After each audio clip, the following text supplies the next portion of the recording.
mas a minha mãe era uma pessoa de cultura, portanto, devorava livros, exatamente por influência da sua família.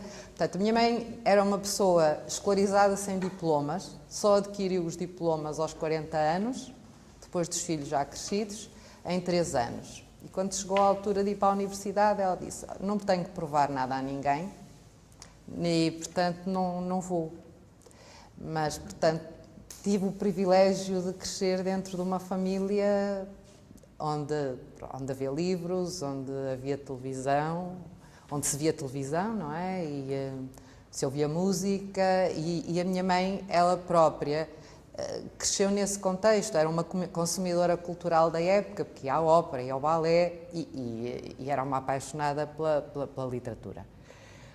E o meu pai, essencialmente, foi aquilo que se chama um self-made man, porque tinha uma paixão pelos estudos, começou a trabalhar aos 11 anos, mas aos 15 imediatamente foi estudar e já casado terminou o curso de Economia. Tens irmãos? Tenho 2 irmãos, um que nasceu 3 anos depois de mim e uma irmã que nasceu bem mais tarde, 14 anos depois de mim e 11 depois do meu irmão.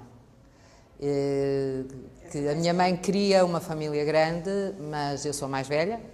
Minha mãe queria uma família grande, mas teve um problema com uma gravidez e julgava que não podia, depois do meu irmão ter nascido, julgava que não podia ter mais filhos. E ficamos só os 3. Você estudou em que colégio? Nós estudamos sempre na escola pública. A minha mãe sempre foi uma acérrima defensora da escola pública. Recordo-me ela dizer, tinha muito o modelo dos países nórdicos e dizia que lá os príncipes vão de bicicleta para a escola. E portanto, isso foi algo que foi muito importante para mim, porque sendo uma de classe média e escolarizada, tive a oportunidade de conviver com crianças que eram das ilhas do Porto, as minhas colegas. Os colegas brasileiros não sabem provavelmente o que são as ilhas. Podes contar um pouquinho, não é?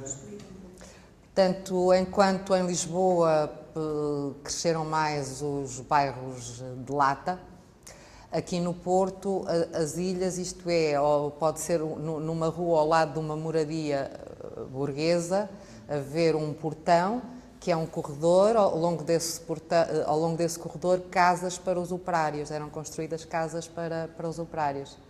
Portanto, eu vivi no centro da cidade, numa casa muito grande, porque os meus pais, mesmo casados, continuaram a viver com os tios, e portanto eu tinha colegas que vinham das ilhas, e isso é algo que me marcou, porque com este tempo iam vestidas de verão e de inverno para a escola da mesma maneira, com socos, uma bata em cima do corpo e um casaquinho, portanto isso foi algo que me marcou bastante. E cedo tive uma percepção das desigualdades sociais. Fizeste o liceu? Sim, depois também fiz o liceu e pronto, eu era boa aluna. O meu pai era um apaixonado pela matemática e pelas línguas, eu falava muito bem francês. E então o meu pai incentivou-me, sempre todos nós gostamos da matemática.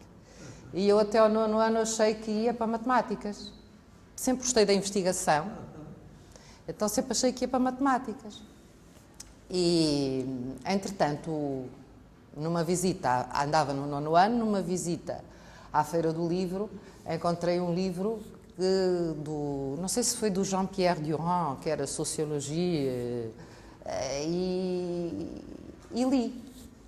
Comecei a ler, e aí aquele meu lado de querer intervir na sociedade, que é sempre a tentação do sociólogo, não é? Fez com que eu decidisse, não, vou estudar Sociologia. Meu pai tentou mover-me, diz, porque não havia Sociologia no Porto, ele não queria que eu que eu fosse para Lisboa, queria que eu fizesse economia e eu podia de facto ter feito primeiro economia. Aliás, sou de uma família de economistas, irmãos economistas, primos economistas, um filho economista. E, portanto, e aí, dentro de uma família tradicional, a minha mãe só abria a boca naquilo que ela achava que era... Não, abria a boca, é uma forma de expressão, mas naquilo que ela achava que era importante, aí ela intervinha e ela deu toda a força para eu ir para Lisboa. Deu todo o apoio e acabou por ser pacífico ir para Lisboa estudar Sociologia. Isso foi em que ano? Ou quantos anos? Portanto, terias terminado o teu liceu? Portanto, eu acho que fui em 89, 90 talvez. E foste 90, 91, 92, 93, 93, 94. Sim. das universidades que ofereciam Sociologia?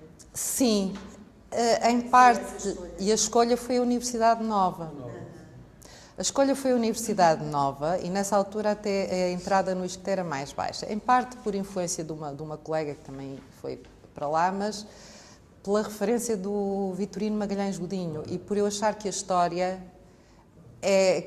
nunca concebi, acho que ao longo do trabalho que tenho feito, nunca concebo uma sociologia sem história. E acho que isso foi fator determinante e o ISCTE, em determinadas áreas, era melhor, é uma escola melhor do que a Nova, mas fui muito marcada pela sociologia, economia históricas, pela história do pensamento social, que foi bastante estruturante, foi uma espécie de almofada para o resto. Tinhas alguma perspectiva nessa tua visão do que era o teu gosto pela intervenção social?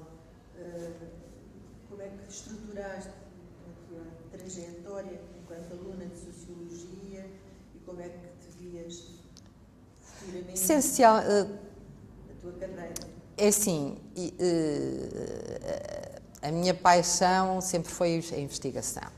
Fosse em que áreas fosse da ciência, sempre foi a investigação. Mas achava que era um sonho impossível. Até porque eu sabia que era provável que a Sociologia viesse a abrir aqui no Porto. Certo. Não achava que isso fosse muito provável, mas houve uma pessoa que me incentivou, que foi quando fiz o seminário de licenciatura na área da Sociologia Rural e, de certo modo, da família. O Nelson Lourenço disse-me: Helena, a expressão que ele usou foi o bichinho da investigação. É pena se não for por aí. E eu disse ao professor: eu acho que isso vai ser difícil. Pronto, depois, mal acabei o curso, fui para o ensino básico, até ao 9º ano, dar aulas de Geografia, durante um ano, com Geografia. Perto do Porto, Vila do Conde, mas foi em regime de substituição, porque nós só tínhamos habilitações suficientes, não é? Para dar, nós sociólogos, para darmos Geografia no ensino secundário sim, no ensino secundário.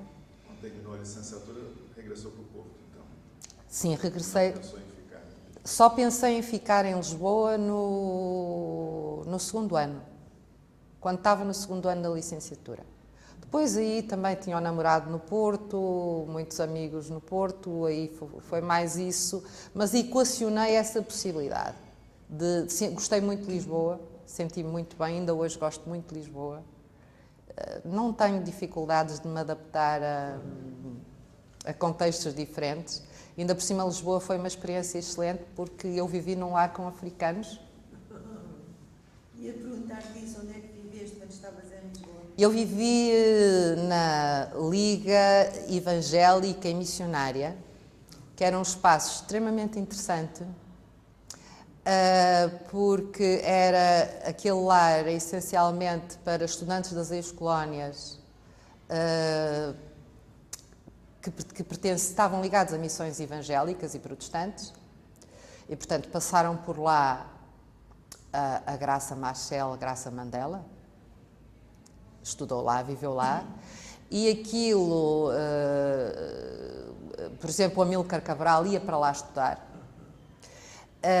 E eu vivi esses tempos, essencialmente foi um período muito duro, porque foi de guerra civil e havia sempre notícias de falecimentos de familiares e, portanto, eu aprendi a fazer os velórios, os lutos com eles às distâncias, celebrei casamentos também à distância e essa experiência com africanos foi mesmo muito, muito importante para mim e alargou também a minha interculturalidade, que já tinha a nível europeu, por causa de interrails que já tinha feito e portanto, e por um outro percurso da minha vida paralelo, porque o facto de eu ter ido para um lar que era a Liga Evangélica e Missionária, isso significa que eu tenho um background protestante.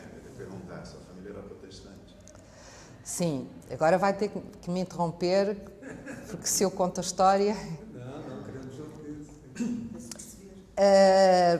É muito interessante porque o tio da minha mãe, com quem ela viveu, é de uma família protestante que já vem do século XIX, quando começou a existir, depois do liberalismo, alguma liberdade, muito marcado pela influência britânica. E ele próprio depois de casou com uma católica, esteve afastado da igreja protestante que frequentava durante 30 anos. Nunca fizeram um proselitismo junto da minha mãe.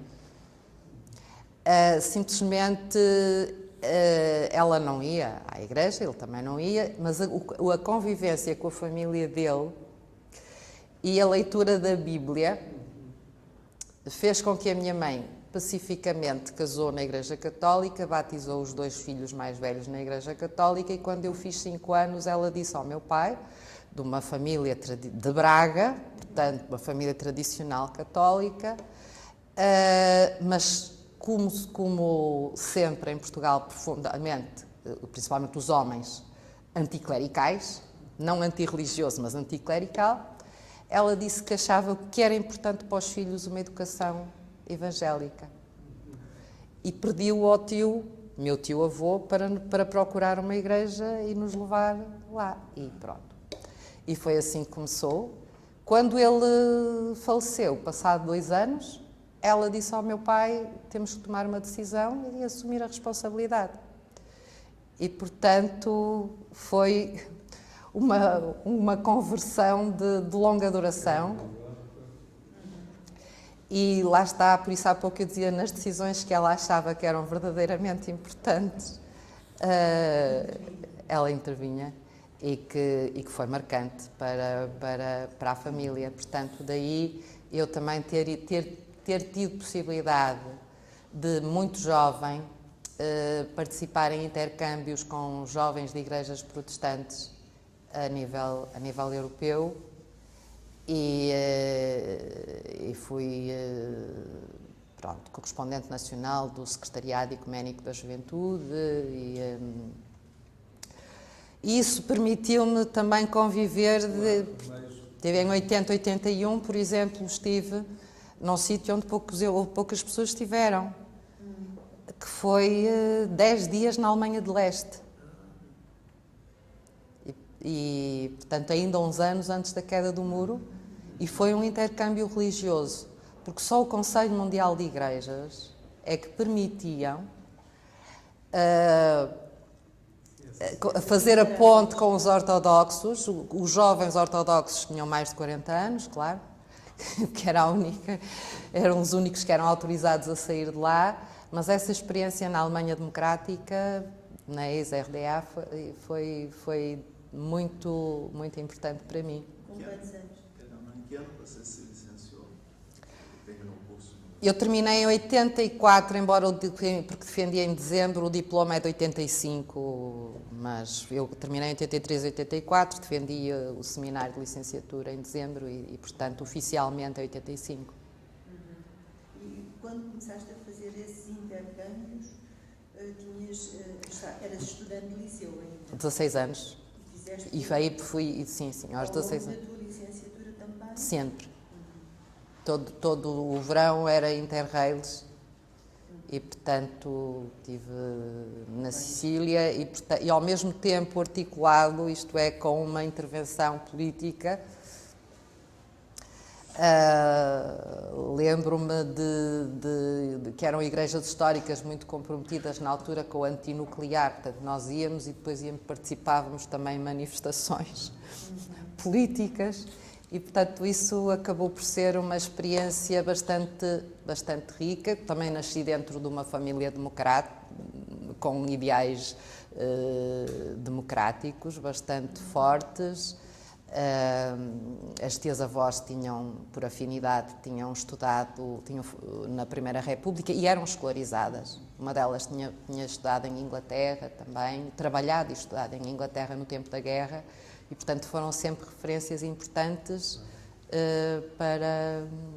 para mim.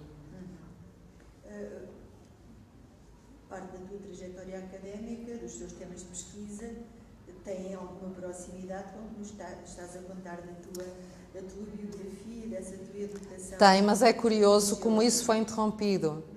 Porque a minha paixão, paixão entre aspas, mas quando eu estava na faculdade, era a sociologia urbana.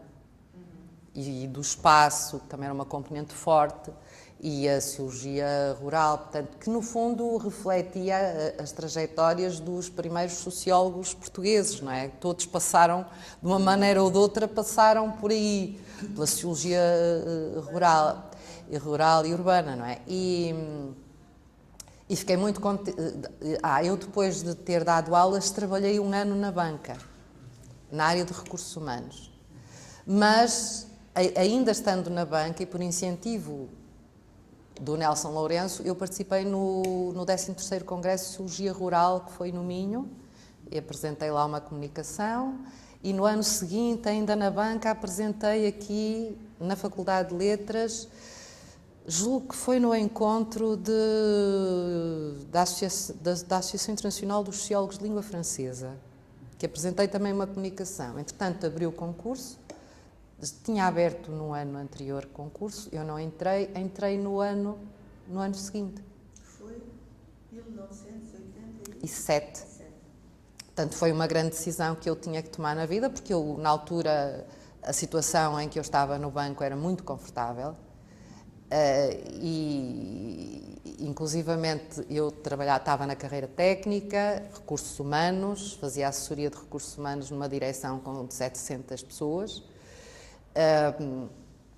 E nisto recebo um postal a dizer que tinha entrado e para vir a uma entrevista. Eu concorri, mas naquela, sem grandes expectativas. No ano anterior tinha entrado o meu colega, o Carlos Gonçalves, e nesse ano entrei eu e a Dulce Magalhães, e foi assim, na mesma semana em que o meu diretor no banco me convidou para fazer uma pós-graduação na Católica em Relações Internacionais e paga pelo próprio banco, para eu ir para uma carreira mais de enquadramento,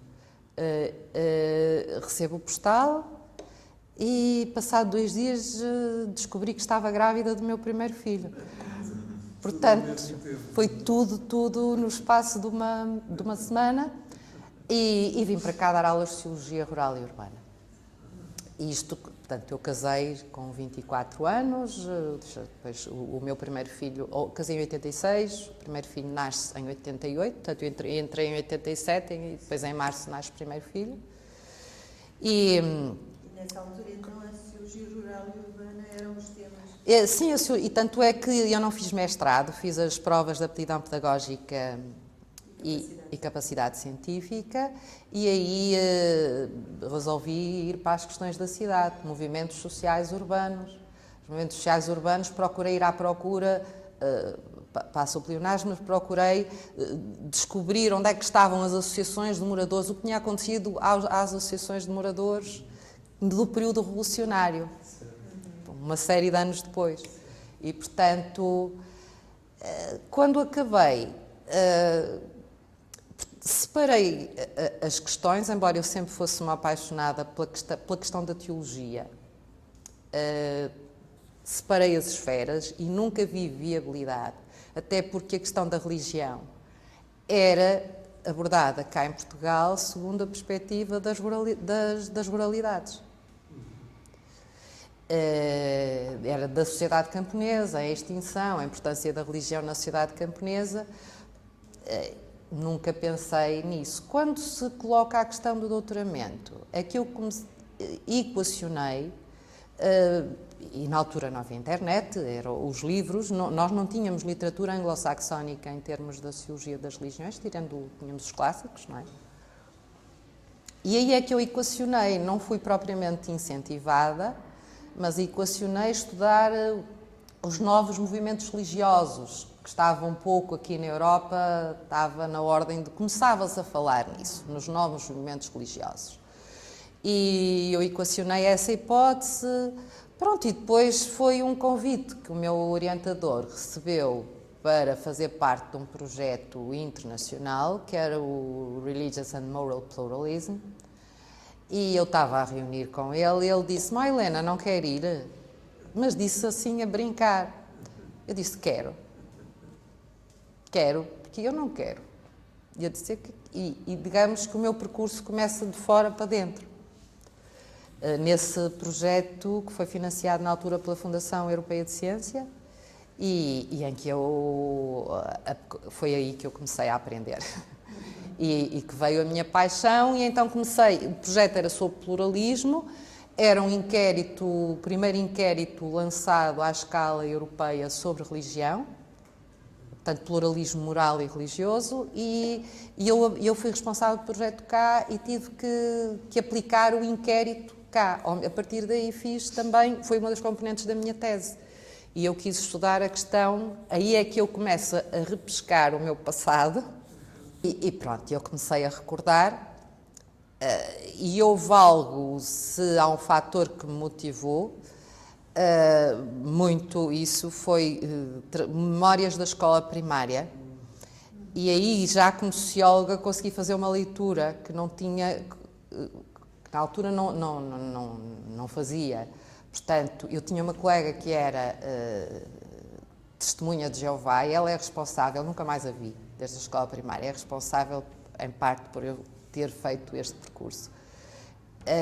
E era de classe operária, mas valorizando muito os pais, o trabalho, a limpeza, portanto era uma menina ali impecável, e portanto na primeira semana de aulas os meus pais foram falar com a professora e disseram à professora: "Ela não vai rezar a Ave Maria porque ela é protestante."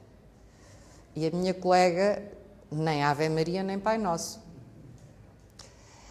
E durante uma semana a minha colega foi esbofeteada e levava palmadas nas mãos com a régua, a testemunha de Jeová. Eu disse à professora: "Porque é que lhe bate a ela e não me bate a mim?" E aí é que eu entendi como as desigualdades sociais pesam também nestas questões. Ela não teve pais que fossem à escola e digamos que o capital, não vou dizer económico, mas cultural, familiar que eu tinha, defendeu-me dessa situação. Claro que isto aqui não tem nada, não é uma postura anti-catolicismo ou anti-religiosa, era o que aquela senhora tinha a ver com a senhora. Depois voltei na quarta classe, tive uma professora que também era católica e devota, mas extremamente gentil e tolerante, e essa criança ao fim de uma semana desistiu. E portanto eu assisti a violência física e simbólica que me marcou para a vida. E para mim é uma homenagem a ela, as escolhas que eu fiz, o que é a falta da liberdade religiosa. E estando num campo que depois, ao decidir fazer o doutoramento e ir por aí, percebi que era difícil, pelo olhar que a sociologia tem sobre a religião. Que a sociologia tem sempre uma relação de ambivalência com a religião. Por um lado, rompe com o pensamento iluminista, mas até certo ponto, ao tentar, digamos, fazer uma leitura e uma interpretação racional da realidade, adquire uma predisposição para construir uma moral laica de contornos religiosos. Digamos que cabem numa sociologia não das religiões, isto é, do meu ponto de vista, são questões epistemológicas, mas numa sociologia também da crença. E para mim não é muito confortável, ou não foi muito confortável, eu falar abertamente sobre isto, porque há sempre, dentro da sociologia, hoje talvez menos, mas aquele preconceito de que o sociólogo tem que ser neutro, mas politicamente não tem que ser neutro. Eu vi alguns dos percursos, ou algumas das entrevistas que cabem dentro deste projeto, não, uma ou duas, ou três, mas percebi que as pessoas falavam abertamente da questão política e da intervenção política. Mas o seu percurso religioso, portanto, é sempre um tabu, digamos, e o sair isto é um sair do armário. E é difícil porque há sempre aquela ideia, a sociologia tem uma certa tendência, é um problema que não resolveu, a ter uma atitude ou antirreligiosa ou religiosa, não é? E quando o próprio Weber vê a ação orientada pelos valores como uma ação racional. E isso para mim é algo que foi muito marcante, sim. Sentes que hoje se olha de outro modo, dentro da sociologia, das ciências sociais, para essas questões? Pergunto, tens alunos a dar continuidade, a fazer pesquisa sobre esses temas, ou continua a ser, continuas a sentir que há alguma militância a esse nível? Eu acho que desde que entrei tem havido uma evolução positiva por um mundo que se está a tornar cada vez mais plural. Eu tenho 20 e tal, 30 alunos inscritos em Sociologia das Religiões. Isso significa que há um interesse e que, apesar de tudo, noto uma maior, até no teste diagnóstico que faço, há uma maior cultura religiosa hoje do que existia em 2003. Fruto da globalização, do pluralismo, da imigração, não é? Noto que existe uma maior sensibilidade, mas no campo académico, e citando o Peter Berger, que é um dos principais autores da secularização, depois da construção social da realidade, ele com o Luckmann escreve a construção social da realidade religiosa, e ele que depois reviu o seu percurso e disse, não, o mundo não está propriamente a tornar-se secularizado. Teve essa coragem, e daí também a minha admiração por ele.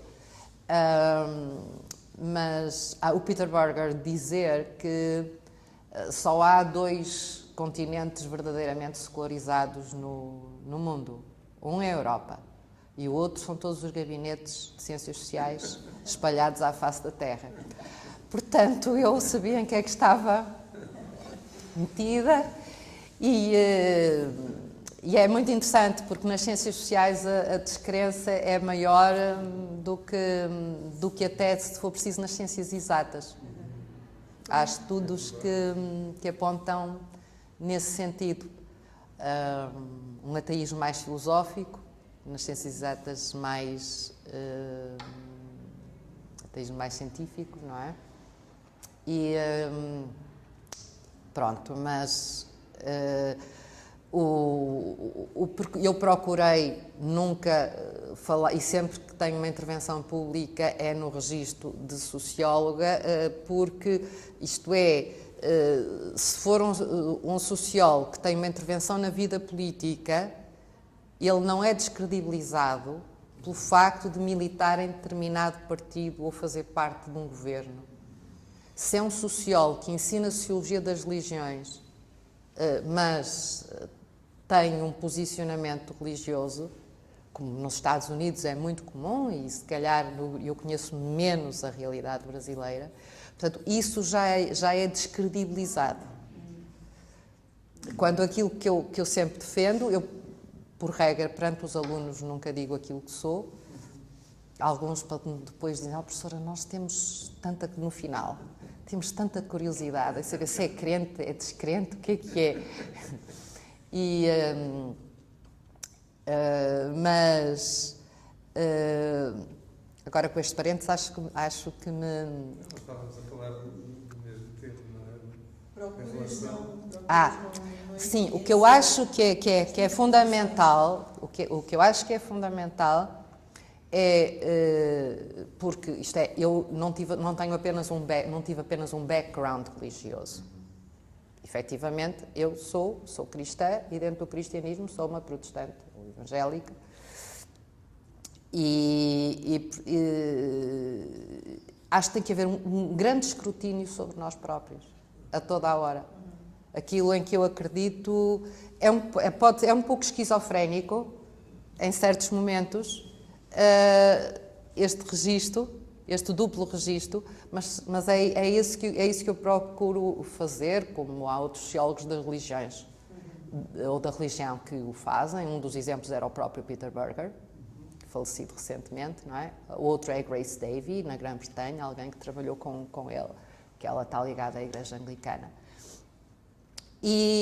Mas na tradição anglo-saxónica é mais, ou antes, não sei, vamos dizer, na tradição americana isso é mais comum, e julgo que no Brasil também é mais comum as pessoas assumirem-se, ou como crentes ou como descrentes, ou seja, não há uma privatização. Isto é, a Europa sempre que se quer, exatamente porque houve um modelo de igrejas de Estado, a privatização da religião foi algo que evoluiu ao longo do século XX e é um dos indicadores, ou antes, é uma das dimensões da secularização. E que foi aqui muito interiorizado. Eu tive imensa dificuldade em que o Instituto Nacional de Estatística aplicasse o inquérito do RAMP, daquele primeiro projeto, assim como o Manuel Vilaverde Cabral também teve com o ISSP, o módulo Religião e Bioética, porque o Instituto Nacional de Estatística não queria aplicar questões sobre religião, que isto é assunto de sexualidade e religião é foro privado. E o que abriu aquele inquérito dos anos 90 no governo do Guterres foi o inquérito à fertilidade, estou certa que foi o Instituto Nacional de Estatística, portanto, aí entraram na vida privada e no domínio da sexualidade e isso depois também permitiu abrir as portas também a algo que era muito privatizado. Como é que então tem sido, a nível da tua atuação enquanto docente, enquanto investigadora dentro da universidade, a criação de disciplinas sobre o tema, essa relação institucional a nível interno e depois também nas redes de investigação internacionais? Falaste nesse primeiro projeto internacional, como é que tem sido essa aceitação? Isso felizmente tem sido uma constante, porque depois do projeto RAMP eu liguei-me a vários colegas lá fora. Depois da tese defendida, tive muito contacto com os nórdicos e quando tive a primeira sabática, em 2011 estive em Uppsala, mas participava sempre nos congressos deles. Portanto, a Universidade do Uppsala é dos melhores centros de investigação em Sociologia da Religião. Mas tive num projeto, depois fui recebendo convites e fui responsável em Portugal por estudos, por pesquisas sobre religião. E, nomeadamente, com o Detlef Pollack, com alemães da Universidade de Frankfurt oder. Foi a primeira reunião, a senhora Merkel tinha acabado de deixar a universidade para ir para a chanceler.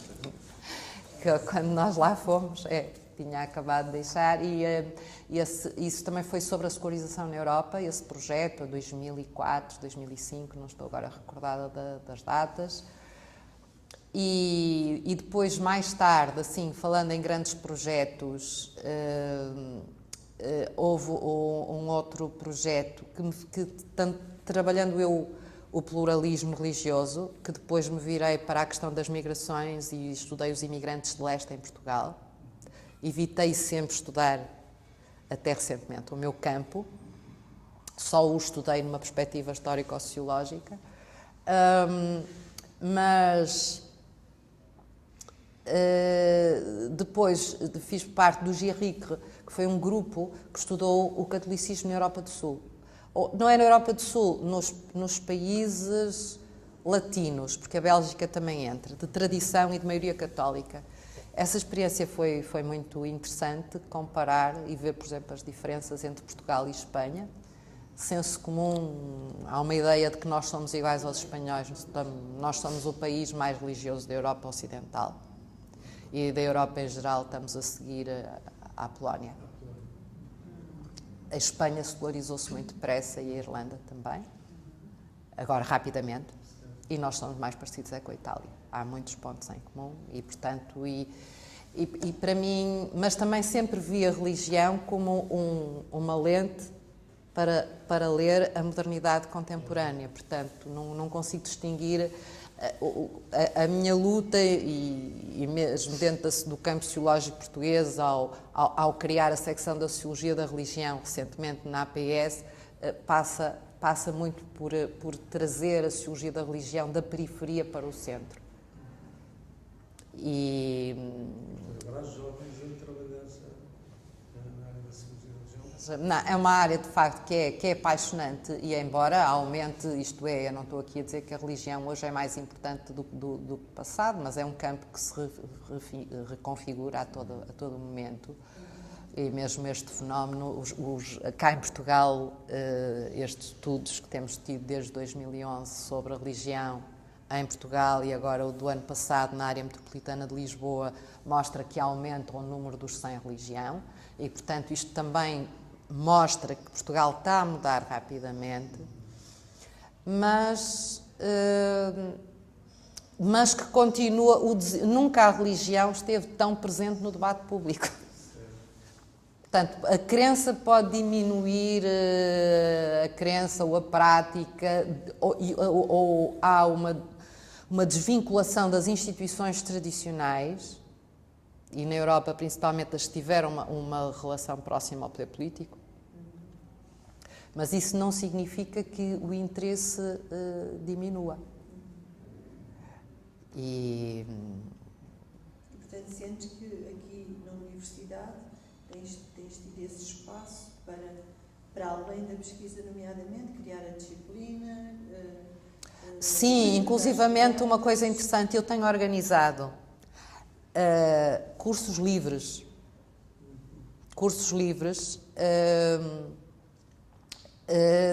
na área da religião. E houve sempre procura, inclusivamente colegas, professores na Faculdade de Direito, a inscreverem-se nos cursos livres sobre religião. Porque lá está, mexe com muitas áreas, não é? A religião, a questão da liberdade religiosa, isso também foi algo que eu procurei, quer na minha tese, quer mais recentemente, procurei sublinhar, foi um déficit democrático. Em Portugal temos uma lei da liberdade religiosa só em 2001. A Revolução dá-se em 1974 e ninguém toca na religião, nem na concordata. E numa concordata de 1940, que ainda por cima tinha associado um acordo missionário. Claro que eu acho que houve uma relação saudável entre o poder político e a religião depois do 25 de Abril, no sentido de não abrir uma guerra como na época, na Primeira República. Não é? Os políticos não quiseram abrir essa guerra. E, portanto, deixa privatizar e manter a relação privilegiada com a Igreja Católica, até porque a Igreja Católica sempre teve em Portugal, em parte por nós não termos tido um Estado de Providência, um papel muito importante na ação social. Portanto, isso, obviamente, explica parte das coisas. Agora, isto é, Portugal na União Europeia desde 1986, certo? Se um protestante ou um muçulmano ou um hindu tivesse um casamento religioso, não tinha consequências civis, não é? Só ir na Igreja Católica. Perante a lei, não era um casamento religioso. E, portanto, eu vejo isso como um déficit democrático. Assim como também há outra questão delicada e que mexe com a religião e que eu acho que nós, sociólogos, temos que ter mais cuidado e mais distância, é usarmos sempre as categorias progressista-conservador quando estamos a olhar a religião, porque são categorias muito normativas e eu não estou a dizer que não sejam aplicáveis e sei que principalmente no Brasil é um debate muito, muito aceso neste momento. Mas aí, voltando novamente ao Weber, a mim interessa-me o sentido que o crente dá à sua ação. Você poderia falar um pouco mais sobre a sua pesquisa para o doutoramento? Do doutoramento? Portanto, o doutoramento foi sobre o pluralismo religioso em Portugal, portanto, eu aí vou ao século XIX. Portanto, porque Portugal foi um país que esteve sempre longe das guerras religiosas europeias. Em Portugal ninguém foi para a fogueira por ser protestante, por ser judeu sim, ou por estar metido com a bruxaria, mas, portanto, Portugal foi sempre muito monolítico do ponto de vista religioso e, portanto, eu começo no século XIX, que é quando começam a existir os primeiros sinais, depois da Constituição Liberal, de alguma liberdade religiosa. O primeiro porque os cidadãos estrangeiros adquirem direitos para reunir, para celebrar o seu culto, desde que não fosse à face da rua.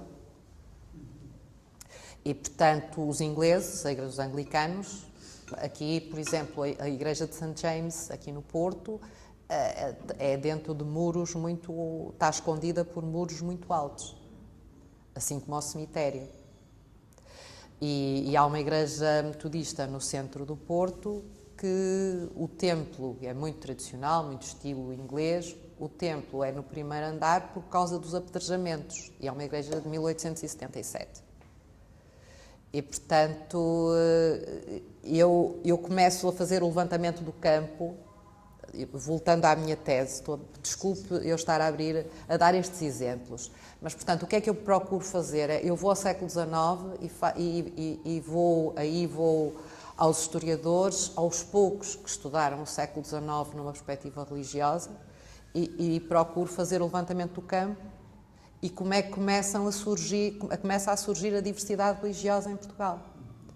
E há coisas extremamente interessantes, é que os primeiros era o campo protestante, porque os judeus também tinham desaparecido, muçulmanos nós não tínhamos nas colónias, mas cá em Portugal praticamente não tínhamos. O primeiro recenseamento diz que é discriminado por categorias religiosas, diz que há um hindu, eu acho que isso é uma pérola, um hindu, e pronto, e depois a tese está estruturada nestes termos. Primeiro eu discuto o conceito de pluralismo, numa fase em que o pluralismo ainda não estava muito em discussão, os vários níveis de pluralismo, no plano macro-societal, meso-societal e micro, mas ao mesmo tempo, depois de fazer uma discussão teórica, eu olho para a sociedade portuguesa e procuro estabelecer os períodos da relação entre o Estado e a Igreja em Portugal. Portanto, português logo católico, até ao período da monarquia, depois uma separação, mas que é uma separação laicista, e muito radical, onde se acabam com feriados religiosos, etc.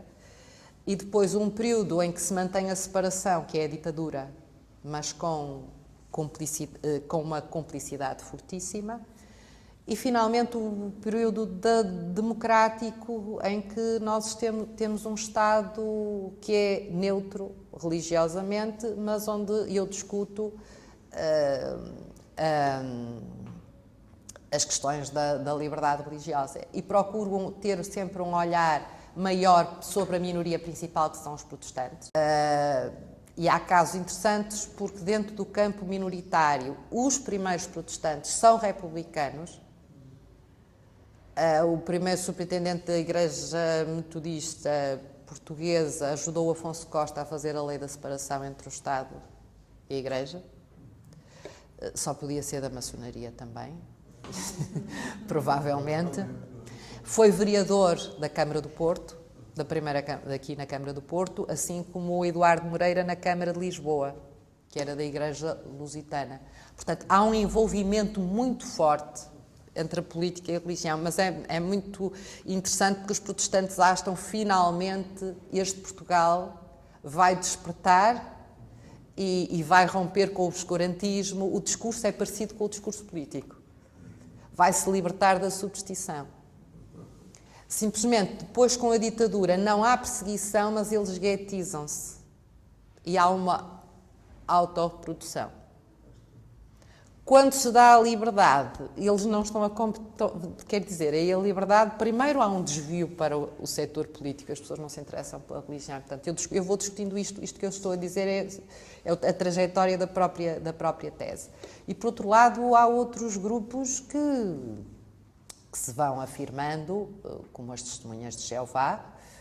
O primeiro congresso deles é em 1925, em Lisboa, julgo que no Liceu Camões, e tem o segundo líder deles, a seguir ao Charles Tazel Russell, a seguir ao fundador. Ele vem a Lisboa de propósito em 1925 e os republicanos permitem isso. São perseguidos pelo Salazar, principalmente por causa da Primeira Guerra Colonial, da Guerra Colonial, e os espíritas também. Esses são mesmo perseguidos. Os protestantes já sabiam que tinham volta e meia os PIDs a assistir aos cultos. Portanto, a polícia, não é? A polícia política, que estava ali a assistir aos cultos. Portanto, digamos que eu aprendi a democracia antes da Revolução, em casa e na igreja. Foram os dois espaços tradicionalmente considerados conservadores, onde eu aprendi a democracia. E também tive um envolvimento político, não é? Já mais tarde, a partir de 2000, e que em parte vem de parte de motivações também religiosas. E, portanto... Queres falar um bocadinho mais dessa intervenção pública? Política? Política mais... Sim, foi numa fase em que foi exatamente quando o António Guterres abandonou o governo. Eu reencontrei colegas que tinham um colega que tinha tido que tinha uma forte intervenção política, e o meu pai tinha se tornado militante entretanto do Partido Socialista. Já era de uma família do Partido Socialista e, portanto, o meu pai tornou-se militante, e mais tarde, nessa fase... Não, eu já era militante, mas sem ativismo. Pronto, porque é algo que fica para o fim, mas que se associa a isto, é que tudo aconteceu sempre ao mesmo tempo na minha vida. Aconteceu também aos 35 anos divorciar-me e ficar com a tutela de 3 filhos, um com 8 anos, uma menina com 4 e um pequenino de 18 meses. E nesse ano começo a pensar no doutoramento, e é quando faço o projeto de doutoramento. Nunca misturo, tive sempre pudor também em misturar as coisas, e nunca sequer entrei, curiosamente, nas questões de género na minha pesquisa, mas uma família monoparental desde os 35 anos, e quando os meninos cresceram um pouco mais e o doutoramento estava a acabar, e se dá o falecimento do meu pai, eu vou para a vida política por simpatizar com o secretário-geral que na altura entrava, numa figura muito de antipoder, e foi isso que... E como eu tenho, isto é, sempre uma... Como é que eu ia dizer? À exceção do meu clube de futebol, sempre tive uma formação muito minoritária, sempre fiz parte de um quadro minoritário e lidei sempre muito bem em estar em mim com as minorias. Também não tive problemas em politicamente estar numa causa que me parecia acertada, que se prolongou durante algum tempo, e depois mudanças internas dentro do próprio partido, por razões que não vale a pena estarmos a conversar, mas que cedo depois também me fui afastando. Mantive as amizades, mas a ação política, na qual eu não me revia, fizeram com que eu me afastasse. Sim. Durou quanto esse teu período de participação mais ativa? Desde o ano 2000, saída do 2002, foi 2002, e depois, a nível, isso, portanto, em termos autárquicos ainda tive alguma intervenção e fui até que 2005, 2006, já não me recordo bem, por aí, mas paulatinamente fui-me desvinculando. Portanto, a nível autárquico, o que é que foram posições? Fazer parte da lista do candidato à Câmara, foi, sim, eu julgo que foi com o Francisco Assis, quando ganhou o Rui Rio. Isso foi, fiz parte da lista e fiz parte da conselhia aqui no Porto, na altura em que estava o Nuno Cardoso e era o Ferro Rodrigues, o secretário-geral do partido. E foi por aí, não por aqui, mas foi por aí que eu me envolvi. A saída dele é que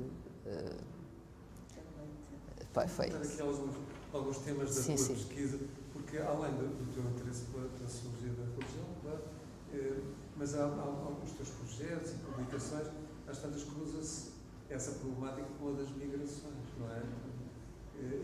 Não queres conversar-nos um bocado como é que estabeleceste essa ligação? Não, a questão do pluralismo sempre se manteve e depois com repercussões teóricas, e o pluralismo passa muito pela questão da migração.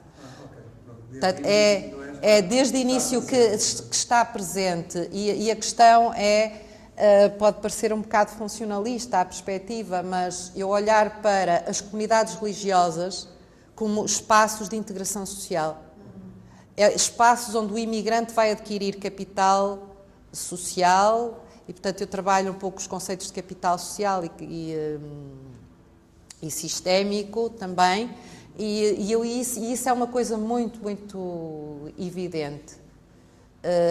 E eu escolhi os imigrantes de leste, exatamente os ortodoxos, mas depois acabei por estudar, além dos ortodoxos, estudar os evangélicos de leste, porque a Ucrânia era o Bible Belt do Bloco Soviético, e portanto eu estive em muitas, foi um ano a percorrer o país e a estar em celebrações, e percebia que à saída da celebração ortodoxa, fosse ligada ao Patriarcado de Constantinopla, ou Moscovo, ou da Igreja da Roménia, havia cá fora uns grandes placares, oferta de emprego, oferta de casa, procura, as redes. Redes também espaços de reprodução cultural, ligada aqui no Porto, ligada à Igreja Ortodoxa do Patriarcado de Constantinopla, uma escola para as crianças, filhos de imigrantes, aprenderem o ucraniano, o russo, ou então aprenderem português. E, portanto, como são espaços muito importantes de integração das primeiras gerações. E, curiosamente, percebi que as igrejas... Eu não queria só estudar igrejas, isso é um dado interessante. Eu queria estudar as associações de imigrantes, as duas coisas. Só consegui uma, a funcionar plenamente. Eu na área de Lisboa não consegui nenhuma associação. E percebi que os espaços das igrejas eram muito mais importantes junto dos imigrantes do que as associações.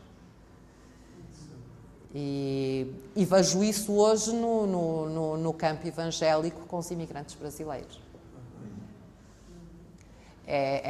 Mas também é muito interessante as escolhas dos imigrantes, e estou a pensar em brasileiros, estou a pensar em chineses, que se convertem ao cristianismo e vêm para cá como cristãos. Uns procuram igrejas multiétnicas, é essa a opção, e outros não. Vão procurar igrejas étnicas. E alguns, não, nós sabemos que aquela igreja, pensando até no campo brasileiro, sim, nós sabemos, mas nós queremos vir aqui porque aqui há portugueses. Nós queremos estar com os portugueses. Portanto, há primeiras gerações que fazem logo essa opção e há gerações que não, que o problema vai se colocar na segunda ou na terceira.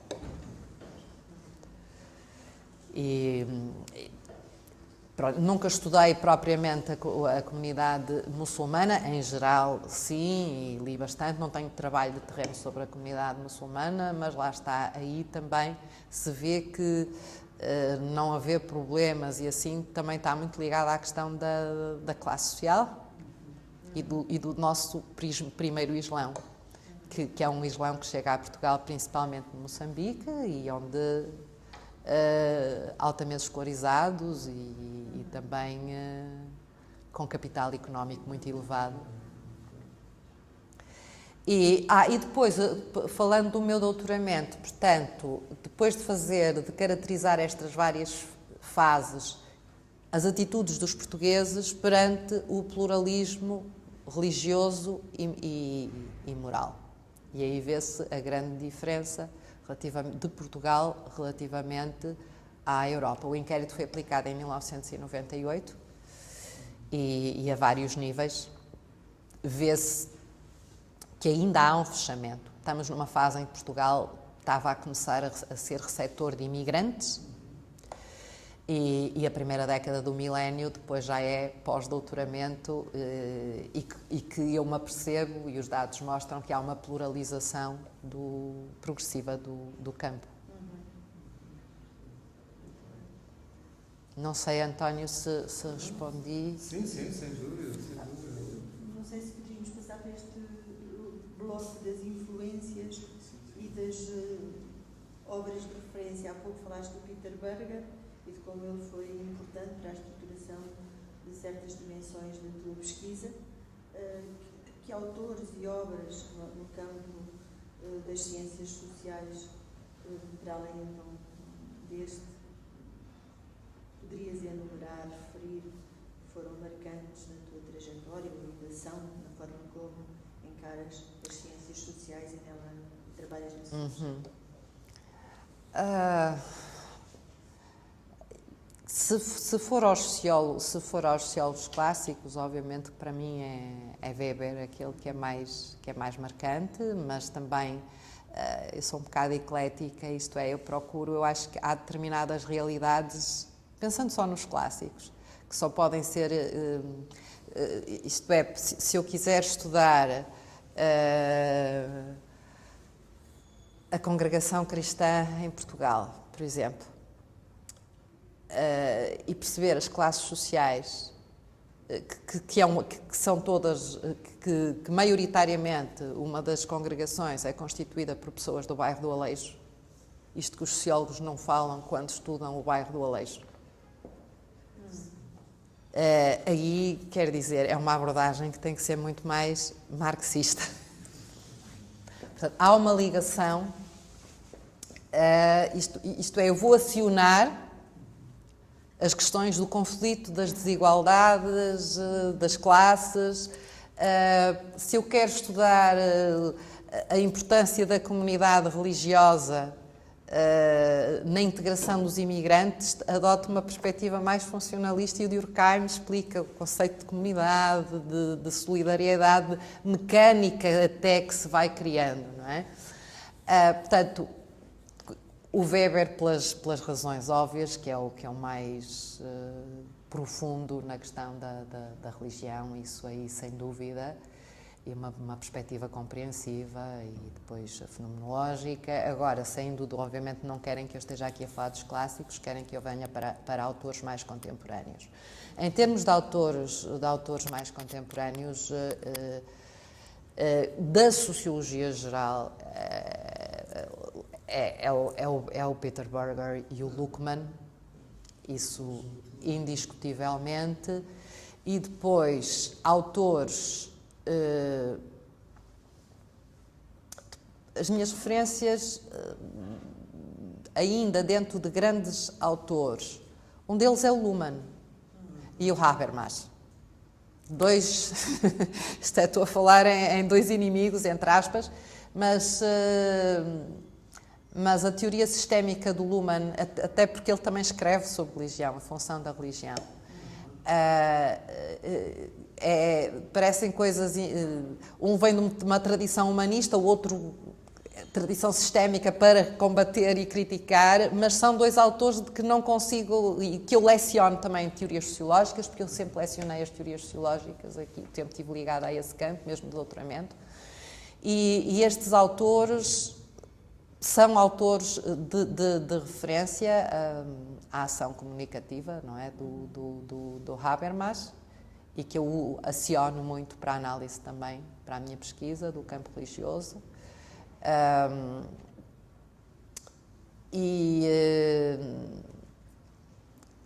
Que outros autores é que eu poderia... E olhando para esta fase da modernidade, e sem a solidez de um Luhmann ou de um Habermas, não posso deixar de falar do Bauman. Por exemplo, se eu quero compreender esta liquidez religiosa contemporânea, eu tenho que... O Bauman também escreve bastante sobre isso e, portanto, são referências que eu uso dentro da sociologia das religiões, mas eu não queria confinar apenas isto à sociologia das religiões. Bem, há um autor que, para mim, que é presente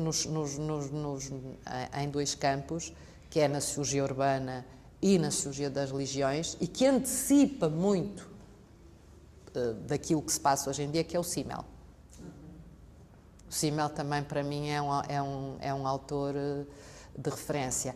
Eu estou a procurar responder em termos de autores que sejam mais da teoria social e menos da sociologia das religiões, porque se for para a sociologia das religiões, eu poderia falar de vários.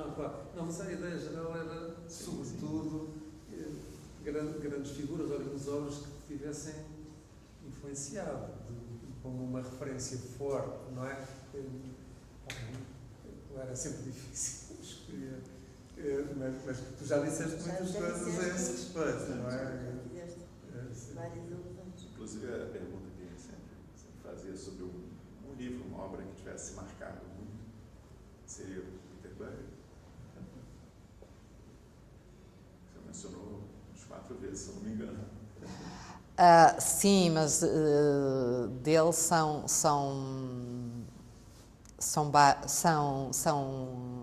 várias obras, isto é, e portanto eu acho que The Sacred Canopy é uma obra de referência para mim, assim como eu poderia vir mais recentemente a última obra dele, que é The Many Altars of the World, ambas traduzidas para português no Brasil. Que não está, acho eu que no Brasil foi traduzido pelos... Há o rumor de... mas este último dele foi traduzido pelos The Many Altars of Modernity. Os vários altares da modernidade, é assim, mas eu não sei como é que foi traduzido, mas ele é de 2014 ou 15 e ele faleceu em 17, o Peter Berger. E eu acho que ele coloca, onde ele, no fundo, reavalia o seu pensamento desde os anos 60, quando escreveu The Sacred Canopy, e depois, claro que ele escreveu também a Desecularizing World e a Rumor of Angels. Lá está, é quando ele começa, nos 80, 90, a rever as suas primeiras teses, e tem essa coragem de não procurar estar a encaixar a realidade a martelo, que às vezes o sociólogo cai nessa tentação. Mas tem essa abertura e humildade intelectual para rever o ponto de partida. Perspectivas sociológicas, não livro deles de introdução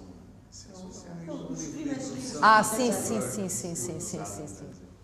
Sim, ele no Brasil Mas muito atraente, não é? Sim. Não é? E depois, quer dizer,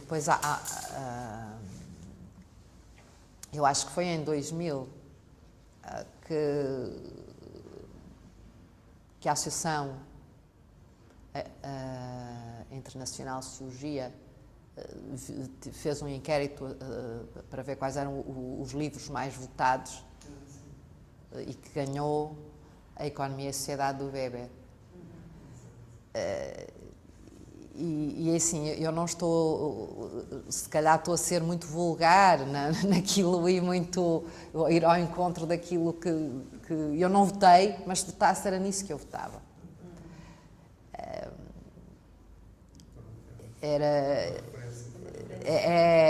Para mim é uma referência muito importante. Há outras obras que eu também considero importantes, mas que não têm o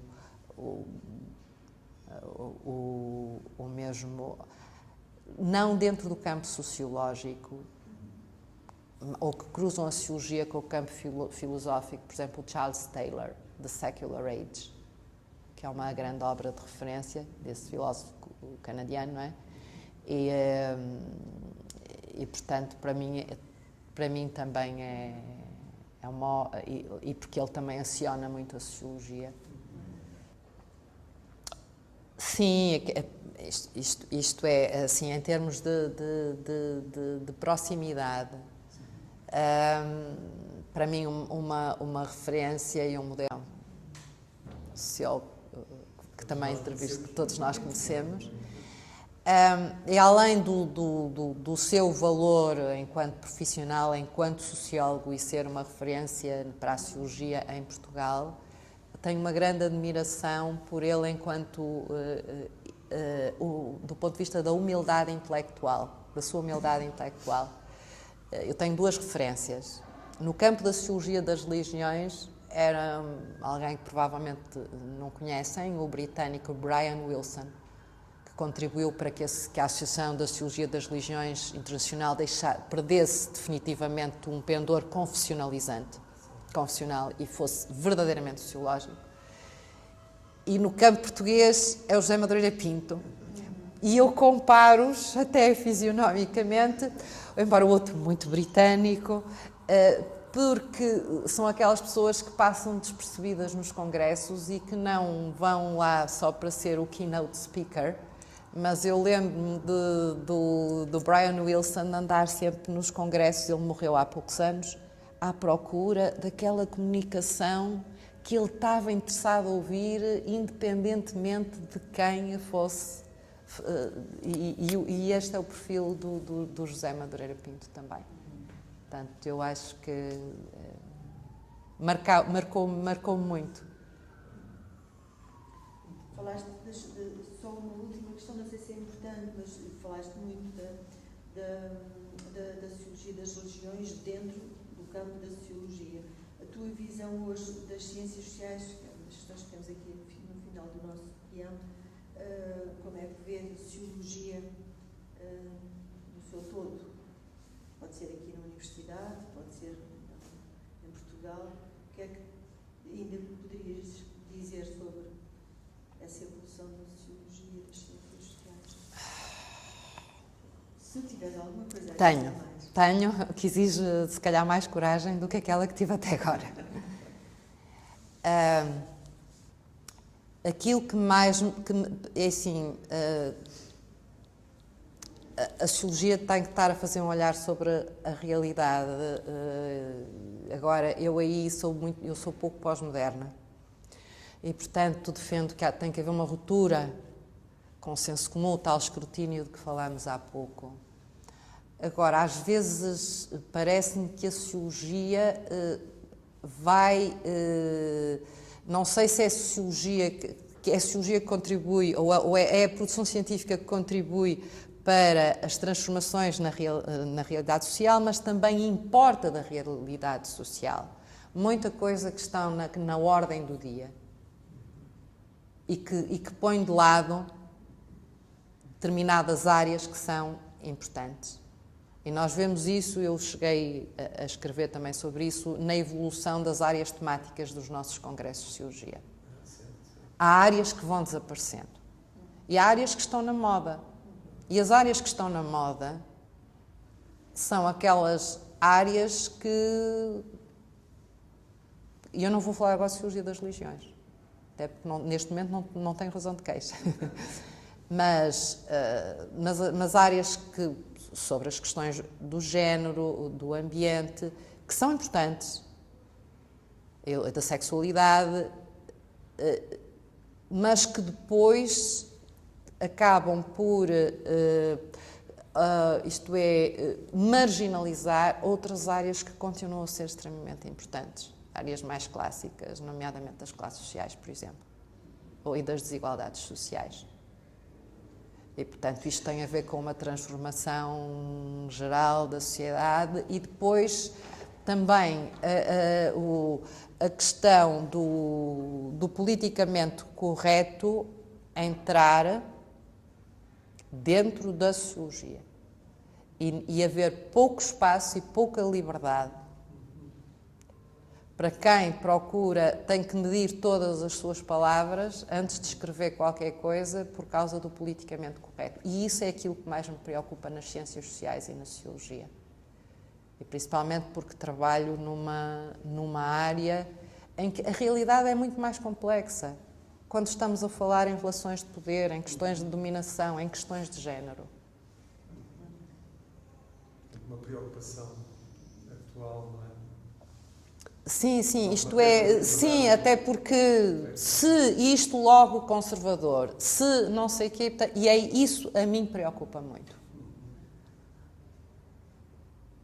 A questão da ideologia entrar dentro do campo, em geral, não é? E isso,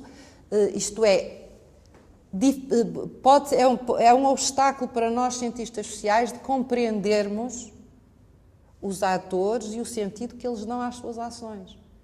E depois, isso mesmo no campo político, depois, quando começamos a ver surgir determinados partidos, acontecer determinadas coisas, ficamos muito surpreendidos. Eu acho que não devíamos ficar assim tão surpreendidos. Porque acho que desvalorizamos ou compreendemos mal determinadas maiorias que estão silenciosas. E acho que os sociólogos têm que preocupar com essas maiorias silenciosas. Sem dúvida. Muito bem. Está terminado? Agradecer. Nada. Eu é que agradeço, é uma honra para mim. Espero que isso fique registado, é mesmo uma honra para mim. Muito obrigada, nunca pensei.